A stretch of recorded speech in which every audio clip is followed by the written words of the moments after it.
Author and historian Will Durant dedicated his entire life to studying the greatest philosophers and scientists that ever lived. Here he shares with us his list of the 10 greatest thinkers our planet has ever seen. He limits his list to philosophers and scientists only, excluding many of the worthy minds in areas of art, conquest and exploration, and religious figures. He begins the list with Confucius. What separates Confucius from the likes of a Jesus or Buddha was that Confucius was a moral philosopher rather than a preacher of religious faith. He focused on secular motives rather than supernatural considerations. Confucius sought to restore health and order during an age of feudal confusion in China by advocating the use of morals and the pursuit of virtue and knowledge. He believed that humanness was the ultimate goal, respecting yourself and helping others in need. But this had to start with one of his most important principles, which was ancestor worship.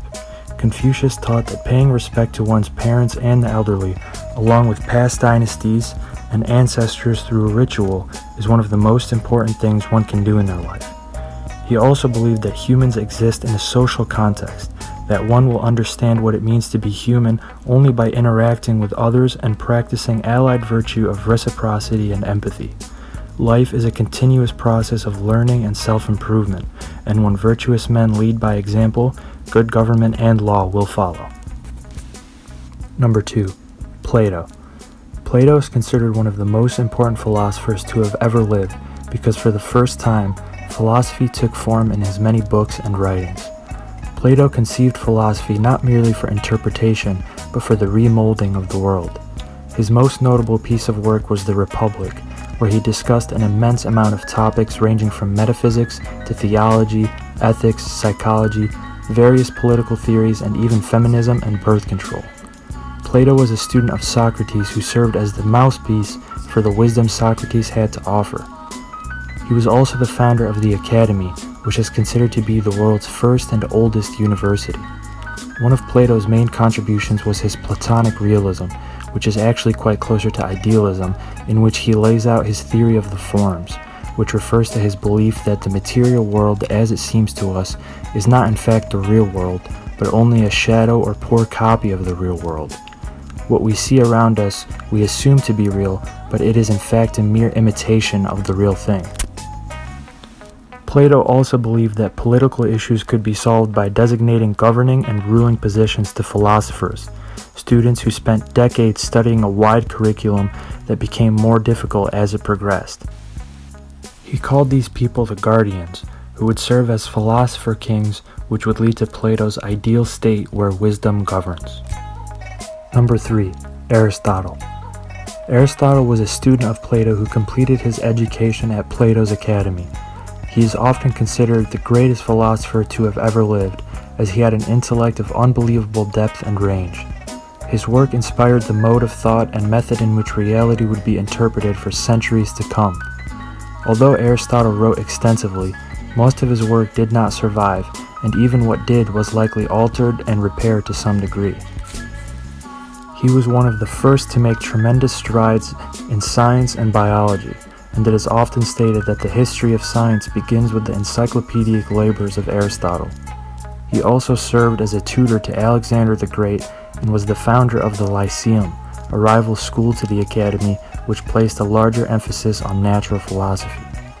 Aristotle is considered to be the creator of logic, or more specifically deductive logic, which greatly influenced the history of Western thought until advances in mathematics in the 19th century.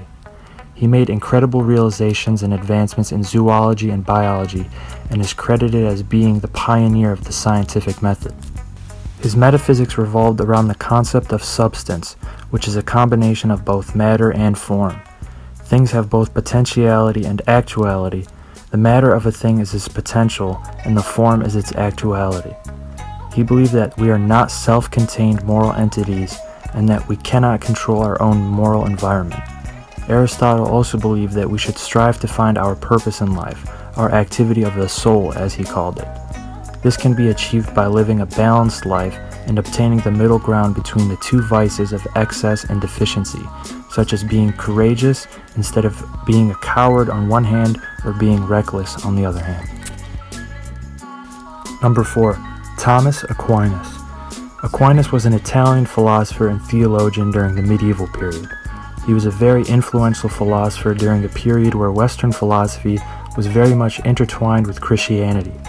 This was also during the peak of scholasticism, a school of thought and method of learning involving logic, metaphysics, and semantics. Aquinas was a proponent of natural theology who embraced many of the ideas posed by Aristotle. Much of his work was aimed at proving the existence of God by using both faith and reason, which he believed are both necessary to obtain truth. Aquinas also thought that the goal of human existence was to become united with and obtain a fellowship with God. While on earth, he said we must aim our will towards right things, moral everyday choices. This will lead to experiencing perfect, unending happiness and the total comprehension of the very essence of God after death. He is most remembered because of the huge impact he left on Christian theology, particularly the Roman Catholic Church. Number 5. Nicholas Copernicus. Copernicus was a Polish mathematician and astronomer during the European Renaissance. He is most known for articulating the proposition that the sun is at the center of the universe, rather than the earth being at the center, which was the common belief held before his time. This is known as the heliocentric model, which he was able to present to the world after building on the ideas that Aristotle and Ptolemy held about the theory of the universe. In this model, the sun is at the center of the solar system, in which the planets are in motion around it. He also discovered that aside from rotating around the sun, the earth rotates on its own axis, accounting for the precession of the equinoxes, and that the rotation of the earth on its axis is what accounts for the daily rotation of the stars. The initial reaction to the theories of Copernicus were met with doubt and a hesitation to accept them, as they challenged many beliefs and religious dogma at the time. However, the discoveries of Copernicus paved the way for many great and major figures during the scientific revolution that would go on to build on his ideas and provide us with even greater accuracy of the intricacies of the universe, figures such as Galileo, Kepler, and Newton. Be sure to watch part 2 for the second half of the top 10 greatest thinkers.